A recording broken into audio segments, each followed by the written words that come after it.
Welcome back for a new round of Cinema Central, and I'm so glad you have tuned in this week because on this episode, I get to do one of my favorite things. Actually, I get to do two of my favorite things. A, I get to review a movie, and two, I get to do it with a friend of mine because Matt Triola is back. Hey guys. Yeah, there he is. I'm here. And this week we are talking about Venom, of course, because it came out last weekend on October 5th, and we both saw it. And we both liked it, and besides the apparent division between fans and critics, we don't really care because we both had a good time. Yeah, that's all I really cared about.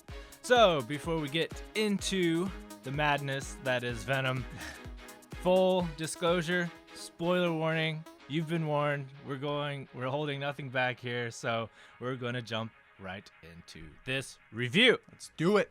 Yeah, so I think to, just get this ball rolling here, it was just an entertaining film. I don't think it was meant to be anything like Academy Award winning, Oscar nominee, thing. It's just a movie for entertainment, and this movie has been in development purgatory for the past 10 years, ever since Spider-Man 3 came out. Oh, totally. And I'm just glad to, see this film, see, an entertaining film of Venom with good CGI, better than I thought it was going to be. A good actor playing Eddie Brock, Tom Hardy.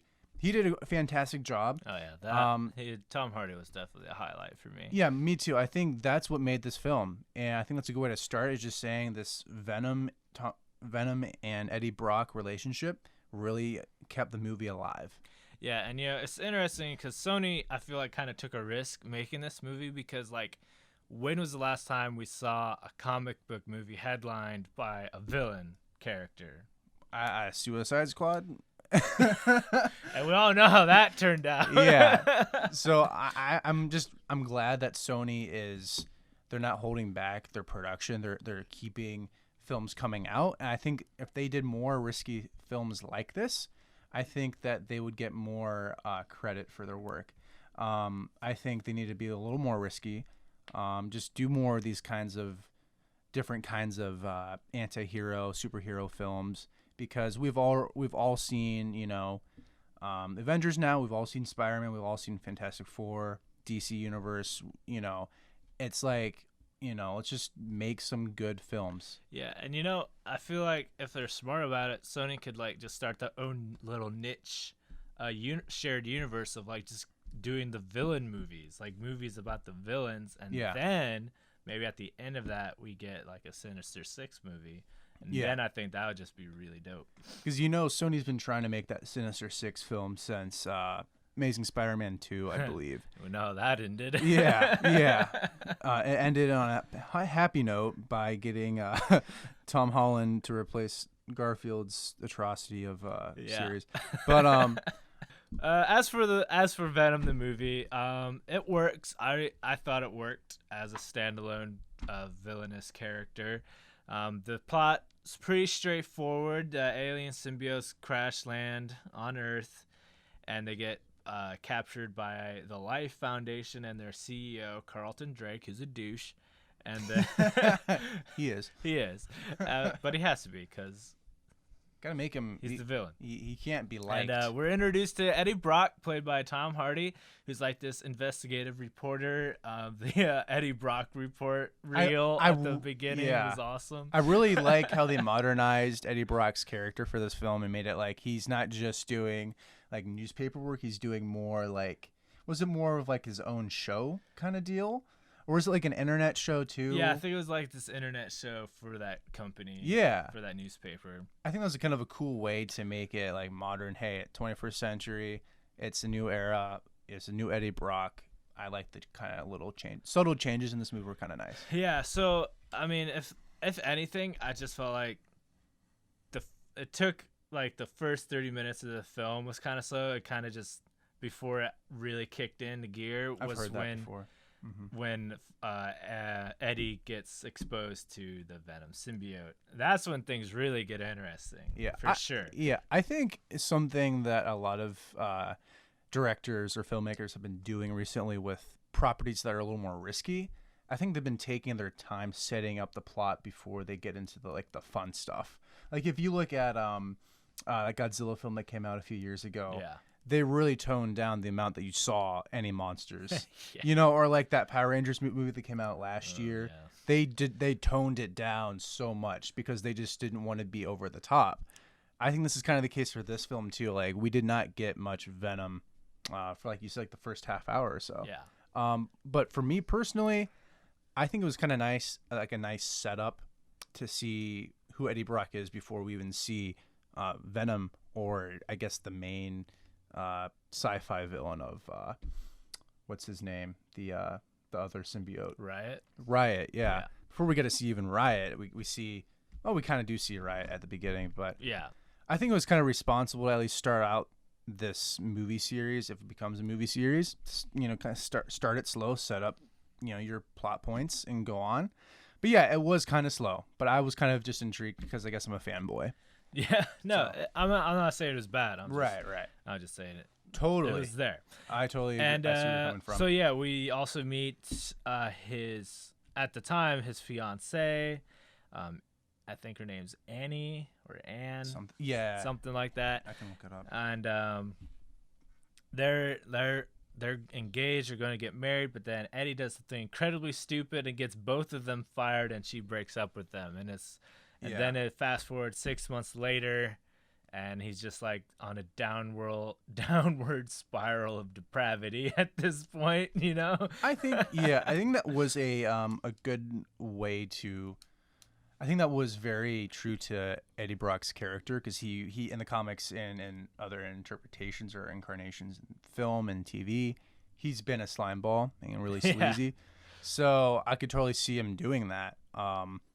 They really made you kind of feel for him at the same time, but also see like, okay, this guy, he's a jerk, he does stupid things, which is what we expect Eddie Brock to do. Mm-hmm. Yeah. And you're thinking her name is Anne. Okay. Played by Michelle Williams? Yep. Okay. And so eventually this one scientist from Life Foundation comes and approaches Eddie about exposing Carlton Drake. And he shows up and he sees someone in there that's being experimented on, and he tries to bust her out. And that's when Venom jumps into him. And this is like the high. I love this performance from Tom Hardy, because he doesn't know what's happening to him yet. He's just like freaking out for like the next 20 minutes of the film. It's so funny, like seeing him just like open his freezer and start eating frozen tater tots or whatever. Yep. It was just completely absurd.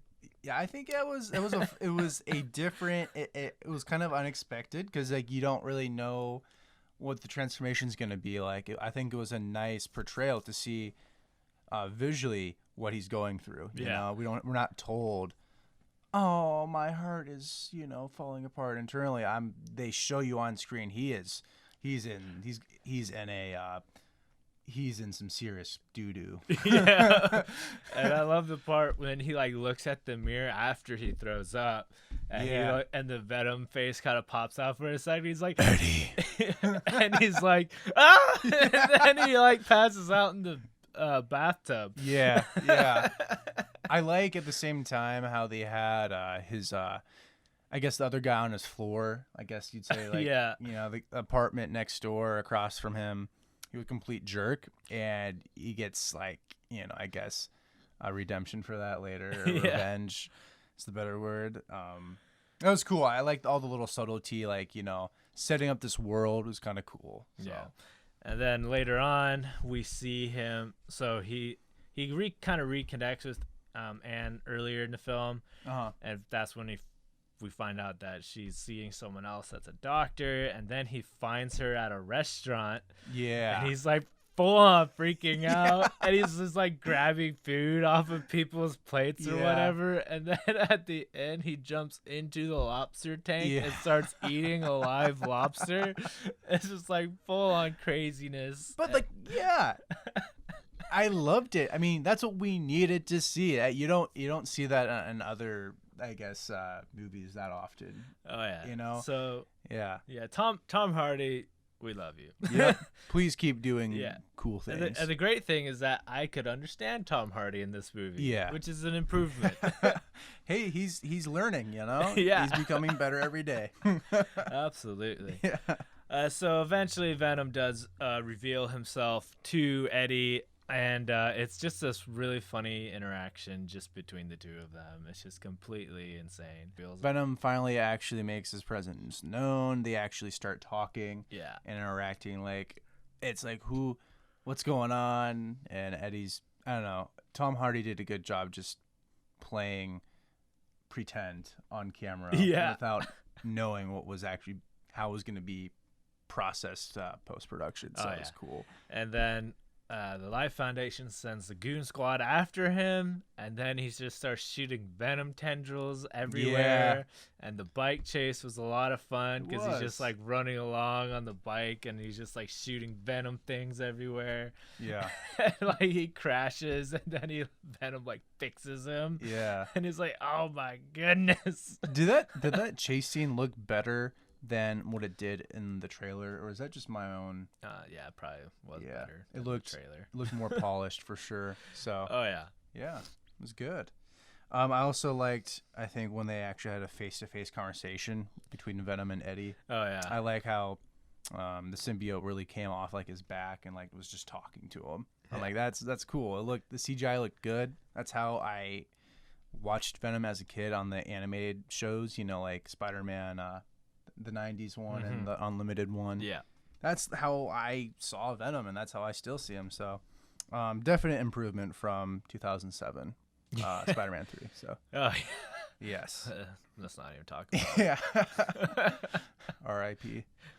But yeah. So yeah, it was just a fun some fun action. Yeah. You know? One thing I will say about this movie is that it was PG-13. There's a lot of debate about what rating this movie was going to be, and it was PG-13, and that's a marketing thing so that more people can go watch it. But at the same time, it really wanted to be rated R. It did. Like, especially when Venom's like biting people's heads off, like literally. Those are the first things I really heard about, like, from critics, was like they weren't necessarily, I guess, upset with like the story. They were just more upset this wasn't rated R. Like they were saying, I forget who it was, don't quote me, I don't want to like steal anyone's ideas here when I say it, but like they were saying like every time somebody would get, you know, eaten, they was, you know, cut it, you know, and that's exactly what they did. You couldn't really see any vicious things that Venom was doing. You just saw cut scenes of it, or just fades to black really fast. So which I think sometimes it's okay to let your mind imagine what it looks like. It's part of the, you know, the ambiguous part, and that's creativity and letting your mind be take some control. So and from what I've heard and seen, this film's been fairly divisive between fans and critics. Like the critics are just like railing on this film, but for the most part, I think people have enjoyed this film, and it shows, especially since Venom had the largest opening in October. For a long time, 80 million domestically, which is fantastic. Absolutely. Jinx. And you know, I don't know what it is that brought people to see this movie. It's either they wanted to see a Venom movie, they wanted to see a Tom Hardy movie, or they wanted to see a superhero movie. I don't know. Maybe all three. Or all three. I mean, come on. Like, I feel like this might just be my own opinion coming into it, but I feel like most of the audience does not care what the critics have to say about it, because I mean, I certainly don't. I don't either. I mean, like, this is a movie made for a certain purpose. It's supposed to be a certain way. I didn't expect it to get outstanding reviews. You know? And I think it was just a nice refresh for a lot of people because it goes against the grain of like the MCU and whatnot. Yeah, I like that it's not so standard cookie cutter MCU format. You know, it's its own fun movie. We get to see another studio make a film again besides Disney. I'm sorry, I love Disney. They're doing a great job with MCU. But it's still nice to see some other perspectives, a little grittier, fun character.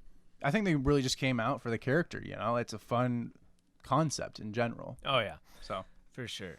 And speaking of just being a fun character, there's a point in the film that's completely absurd where Venom actually gets separated from Eddie right as Eddie gets captured by Yeah. the goon squad. yeah, And Yeah. so his ex is there. yeah. And so she merges with Venom to go save him. Uh-huh. So I think it's only wise now that we talk about what we did not like about the movie. I feel like, or at least I will just say, I'll acknowledge some things I just did not like. Overall, I enjoyed the film. But I think it just, talking about his ex-girlfriend or his ex-fiance, she's one element I just did not appreciate very much. I thought that the acting, was kind of flat. Did you feel like her acting was flat? Because I felt It wasn't outstanding. Right. I just felt like she didn't, I don't know. She wasn't believable to me. I thought, some other critics have been saying, there's a big generic corporation takeover, big bad corporation thing going on, which, overall, I didn't really care. We've seen it a million times before. Kind of generic. I get it. The other thing I thought was just a simple villain. We didn't really see much of what Riot was like. We only just heard we only saw him for like a short amount of time. We saw him doing some creepy things at the beginning, and then going, merging with the actual what's his face, Carlton Drake, which is cool. I get it. It's that's where I come back around where I say, all right, yes, you had a simple villain. You had a huge corporation. I get it. It's been done before. This generic corporate evil bad guy thing. But it just, I don't care enough for that to really affect my enjoyment of the film. Yeah. I can get over the generic girlfriend part of it. Not even generic, but just kind of flat acting. I thought the character was written okay. I thought she could have been a little more, I don't know, just she could have just acted better. The actress, Michelle Williams. And overall, I think she's a pretty good actor. I've seen her in some other things, I think. She's been around a while from what it looks like.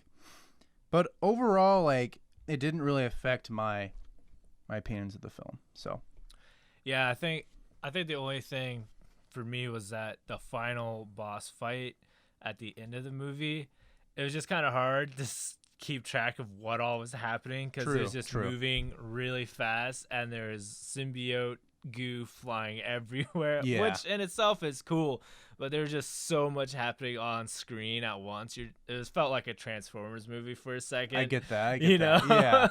Which is not a good thing. Yeah. If you look closely, somebody mentioned it online before the film came out. The first trailer where they showed the fight scene, Venom and Riot, they looked almost identical on camera. Oh yeah. So they had to add, I think, was it like black lines or some kind of other indicator that Riot looks different. Yeah, he's kind of silver looking. And they had to add in some lines, some black lines or white lines. I forget. It's hard to really remember, but yeah. So I think that was an issue the filmmakers saw and they tried to address in the actual final cut. And yeah, I agree with what you're saying. It was kind of like jumbly, kind of like there's a lot going on and just visually happening, too hard to kind of decipher. Still, I thought that scene was enjoyable because it just showed how crazy these alien forces are, and it's just kind of cool. So I guess from a conceptual level, I thought it was just really cool, but I understand it didn't look, I guess, aesthetically understandable. Yeah. But kudos to the visual effects guys because they were literally half the credits. Yeah, they were. Yeah. Speaking of the trailer, though, one thing that's a really funny reversal they did on us is that the scene in the trailer that everyone really enjoyed was actually the end of the movie where he eats the guy at the convenience store. You're like a turd. In the wind. What was it? You're like a turd in the wind or something. He's like, first of all, eat your arms and both of your legs and your face. You'll be this armless, legless thing rolling around like a turd in the wind. I I thought that was so funny. Yeah, Venom's got jokes, y'all. Yeah. That's one reason you should go see this film, because the comedy was just fantastic. And I didn't know how that scene was gonna land in the film. I was really uncertain. Like that was the one scene I was not sure about. Yeah. I was very concerned about this film just because of that scene, and the fact that they put it at the very end actually like made my day. And, you know, it's like, I think like shortly after, Venom's like, the way I see it, we can do whatever we want. Yeah. I like they made that at the end because it's like you don't really know what else is going on in this 90 minutes or 100 minutes of action. Yeah. So. And I like that also at the end they established Venom as this anti-hero character, because Venom's this person that's going to eat you, but Eddie's kind of the moral anchor, like, we'll only eat the bad people. Yeah. And this goes back to why I think we both enjoyed the film, was this Eddie Brock Venom relationship. Yeah. We also learn when they're on the way, or where Venom's trying to go defeat Riot, it's kind of like he has to plug in why it's a big deal to take down Riot. Yeah. Which is kind of like lazy writing, I guess, but they still got it out there. I'm like, all right, I'll forgive it. It's fine. You know, it was kind of cool to see that Venom is not all bad either. He still has some redeeming qualities, which made him kind of gave me some reason to root for him. Yeah, and you know they have that conversation in there somewhere where Venom and Eddie are talking. It's like Venom's like, the reason I like you is because I'm a loser too. Yeah, on my planet or whatever. That's what got me. I'm like, all right, so they can work together and. You know, I like how he's honest with them. Yeah, we came here to, like, you know, rule this world and, like, eat people and whatnot. But I'm a loser back at home, and I don't want more people to come here and destroy this place because I like it here. Exactly. I'm like, very nice. Yeah, I'm like, okay. Sort of. It's like he's actually being extremely selfish, but it's cool. He's being selfish, but him and Eddie can work together because they have a common reason to. Yeah. Which I think is interesting. It doesn't make it completely redeemable. I don't know, but I like that it's not. Yeah. I like Venom because he's not a completely good person. You know, like Eddie Brock is not a completely good person. That's I think what makes movies in the 21st century interesting, is not having completely redeemable characters leading, because it's, I think, more interesting and realistic. Because humans, in my opinion, you know, we're not perfect people. We strive, you know, for perfection, but it's hard to get there. So one thing I did appreciate also at the end of the film was that they like do this double take. They like imply that maybe Venom got killed at the end of the movie. Oh yeah, and then you see Eddie and Anne talking at the end. Yeah, and you know they both had bonded with Venom, so they both know what the power's like. And she's like, "Too bad Venom's gone." He's like, "Yeah." Totally. And then you hear Venom talking in his head this whole conversation. Yeah. And he just walks away. It was kind of off-putting. Like, I thought it was a cool way to have the film end with Venom seemingly disappear, and, like, you know, saving Eddie Brock from, I guess, being burnt up and saying goodbye, Eddie, and, like, evaporating a little bit. I was like, all right, that's a good way to end it for now. And maybe like somehow tie in Venom somewhere else, you know, later. But I was kind of like taken aback a little bit when he's just back all of a sudden the next scene. I'm like, wait, I thought we just saw him get burnt up. Like, they're just kind of like not explained. So I guess that's another grievance I have with it. But overall, it was just still kind of cool because it's a comic book film. I don't care. It's fine. This movie does in fact have a mid-credits scene. Oh yes, it does. Huge implications and like totally in your face about it. Like, like you'd have to, like, I don't know how you could not know what's going on here, because it's like completely blatant. There will be carnage. There will be carnage. Yeah. So Eddie goes to this jail to interview this dude, serial killer. Cletus Cassidy, played by Woody Harrelson, no less. And he says the word carnage, and everyone loses their minds. I knew right away when I saw the prison. I'm like, okay, that's already pretty carnagey to me. That's like where in the comics we first see Venom. I mean, Carnage. That's in the comics. That's where we first see Carnage. And also when you see the red hair, I'm like, all right, that's definitely Carnage. Like Yeah. that's Cletus. And it's another really bold thing on Sony's part, because you don't cast Woody Harrelson in a role unless you're pretty darn serious about Yeah. continuing the franchise. And I'm glad they put him in there, like at the very end, like, all right, we're making this next film. Get ready. There's gonna be more. You know? Carnage, more Yeah. Carnage. Yes. And I am totally cool So yeah, about next that. Venom 2, Venom versus Carnage, more than likely. Let's call it Venom versus Carnage. We just call it that. I think that'd be cool. Yeah. Just call it. Yeah, why Say not? it what it is. So, yeah. So is this a good point to talk? I mean, yeah. I guess the last scene or the last end credit scene was. Yeah, and and at the very end of the credits, Sony does another great marketing ploy. Yeah. They do like a whole 3-minute long clip for their upcoming movie, Spider-Man Into the Spider-Verse, coming out this December, which was actually really pleasant. It was a pleasant surprise. I was not expecting them to do that, and it was quite enjoyable to watch. Yeah, I'm excited for that film as well. I think Sony's going in the right direction with all their choices they've been making the past year or two, or ever since Civil War. So they've been doing a good job with their properties. So I'm excited to see how this next Spider-Man movie goes. So yeah, I think we can start, speculation now, I guess, or at least where we want to see this kind of go.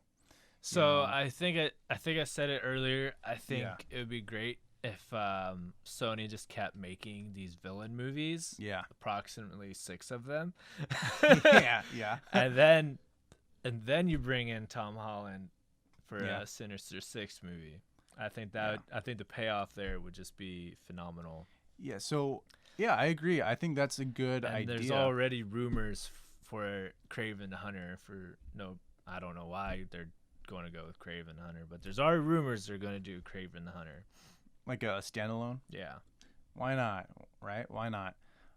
So yeah, I think that's a good route for them. I like where you're going with that.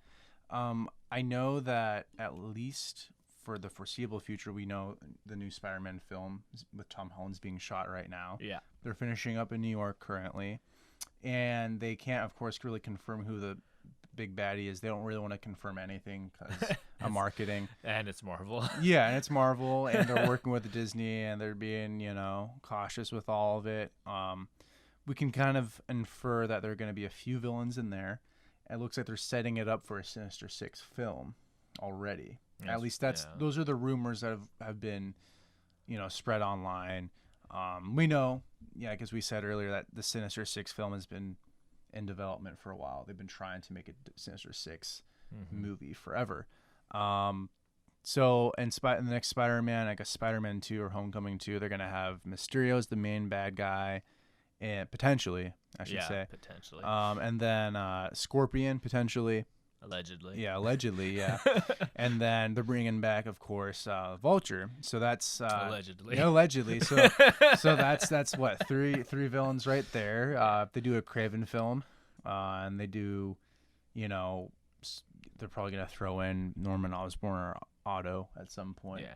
Now, interesting direction they could go. I mean, this is speculation. Yeah. But they could do a Sinister Six film. They've said Venom is its own separate universe, but they never. For now. But for now, from what we saw in the movie, it's not implied that it couldn't be. And so I think it'd be an interesting twist if they did a Sinister Six film, but Spider-Man and Venom have to team up. that would be different. That would be very different. Because they've established Venom as this anti-hero character in his movie that we just saw. Yeah. And so I don't know how much sense it would make for him to fight Spider-Man. Yeah. I guess at this point. Yeah, I think right now, it would not. I don't really know how they can really they can combine. I don't know. I don't know how they can really do it. I guess they would have to do it with what you're saying, make Venom and Spider-Man team up. It'd be, of course, after I guess this Carnage movie. Yeah. It'd be after the next Spider-Man film. I'd personally rather see, man, that's a good question. It's they've left room open for Venom's universe to be part of Tom Holland's Spider-Man or the bigger MCU, and I think it's getting closer to being accepted. At least as far as interviews have gone, with Kevin Feige and the CEO of Sony Studios. Right. Sony Pictures. I mean, they kind of implied that they're connected, but they just can't say anything. Mainly because they don't want. Yeah. Disney doesn't want a big mess up on their hands with. I tell you what, Kevin Feige is like the master of answering a question without actually saying anything. Do you remember that interview? with the Sony head and him when she was going on about this interconnected universe with Venom and Spider-Man and the bigger MCU? Do you remember that whole?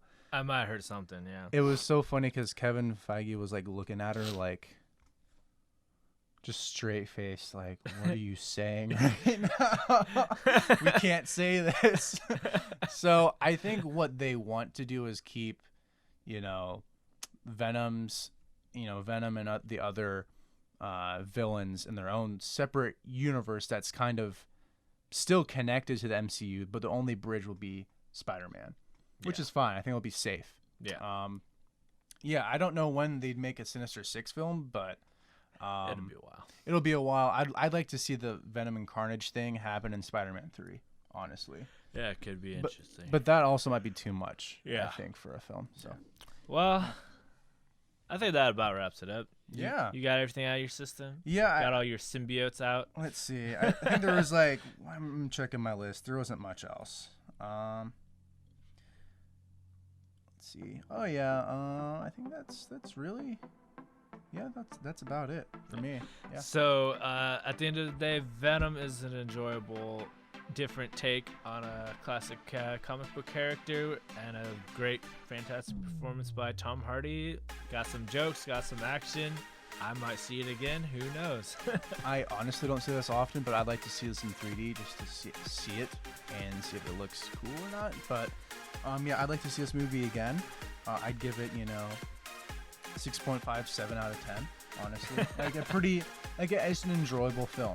For sure. I enjoyed watching this film as well. Yeah. That wraps this review up. Thanks again for listening to Cinema Central. Thank you, Matt, for coming in on this one. My pleasure. Anytime. And you can, of course, be sure to hit the subscribe button if you like this episode, and you can follow Cinema Central on the social medias, Facebook, Twitter, Instagram at Ace Cinema Central. Have a good week. Booyah!